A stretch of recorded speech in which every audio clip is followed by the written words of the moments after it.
СДСМ ја продолжува битката за уште 17 општини. Ги повикуваме граѓаните масовно да излезат на гласање и да гласаат за нашите кандидати, докажани и честни луѓе кои уште во првиот круг јасно докажаа дека имаат што да понудат, соопшти од СДСМ. Од опозицијската партија посочуваат дека ВМРО ДПМН не може да го скрие падот, а бројките се јасни и немилосрдни кон нив. Анализата на пратенички места според гласовите е прецизна математичка операција која јасно покажува дека ВМРО ДПМН би паднале на 52 пратеници, а СДСМ би имал најмалку 21. Очајните обиди за манипулација се резултат на шокот кој го доживеа и падот од преку 140.000 гласа, кој е јасен сигнал дека нивните лаги и погрешни политики се прочитани, се вели во денешното соопштение на СДСМ.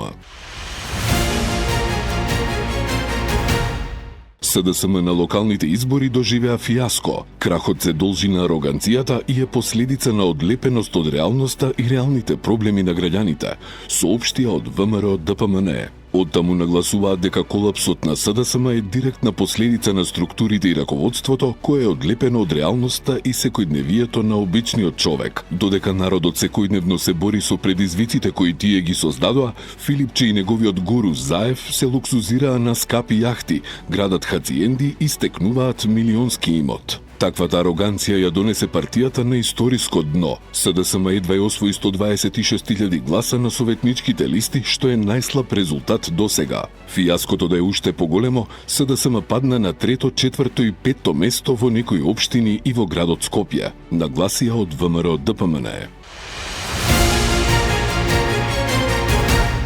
Пред ова огромна граѓанска волја најдоживеа пораз. Но дури и по поразот, лидерите на ова разочарана коалиција не извлекоа никаква поука. Наместо да размислат и да се соочат со реалноста, тие продолжуваат да ги навредуваат граѓаните, да шират лаги и се обидуваат да ја манипулираат јавноста, исто како што праваа цели 20 години. А сега, за да ги спасат последните надежи што им останаа, тие се подготвени да одат и со ѓаволот, конкретно со левица, докажувајќи дека за власт се подготвени да ги продадат сите принципи и идеали за кои што некогаш зборуваа. Денеска ќе разговараме за најгорливите прашања кои што ќе ни бидат сериозен фокус до нова година после изборите кои што треба да завршат за 10 дена од денес, за првиот ребаланс кој што ќе бидеме во можност да го направиме веднаш по влегувањето мое во градот Скопје, заедно со сите советници, заедно со советничките групи и се надевам дека наредните 4 години со еден заеднички ангажман, заедничка заложба од сите нас ќе успееме од Скопје да направиме град како што Скопје не заслужуваат.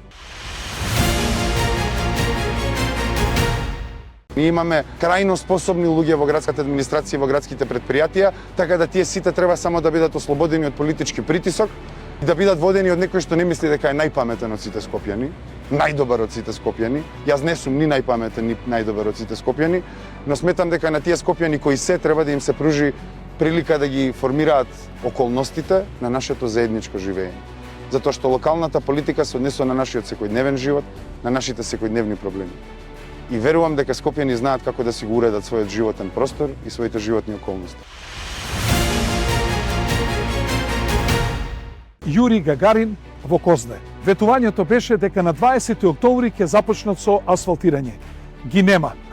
Овој проект го кочи лично министерот за транспорт и врски Александар Николовски, кој катаден држи пресови против мене. Министре, наместо да држиш пресови, земаш 2.500 евра плата да им служиш на граѓаните и на Карпош. Тоа не се твои пари. Тоа се пари на Светска банка.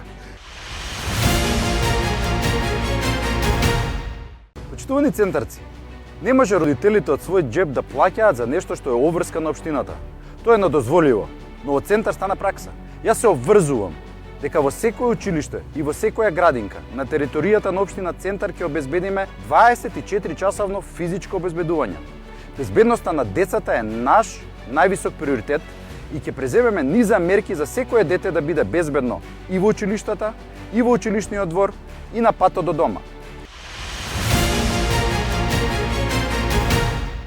Горан Герасимовски, кандидатот за градоначалник за Центар од СДСМ, е уверен дека центарци и во вториот изборен круг ќе го одберат концептот за Центар што го сакаме. Тој потенцираше дека има одлична програма што е пишувана заедно со граѓаните, за разлика од некои против кандидати кои ги имаат копирано проектите од програмата. Ние самите проекти ги пишувавме со граѓаните 4 години наназад. Нашите буџетски формули кои ги предлагаме ќе ги направиме во текот на следната недела. Ги слушаме граѓаните. Верувам дека граѓаните ќе го препознаат концептот. Во првиот круг го препознаа. Верувам дека и во вториот круг ќе го препознаат и ќе ни ја дадат целосната доверба. Ги повикувам сите оние жители, сите оние центарци кои што во првиот круг дадоа глас на одредени политички партии и независни кандидати да ни се приклучат во концептот за Центар што го сакаме, за заедно да ја направиме општината поубаво место за живење на сите, порача Герасимовски.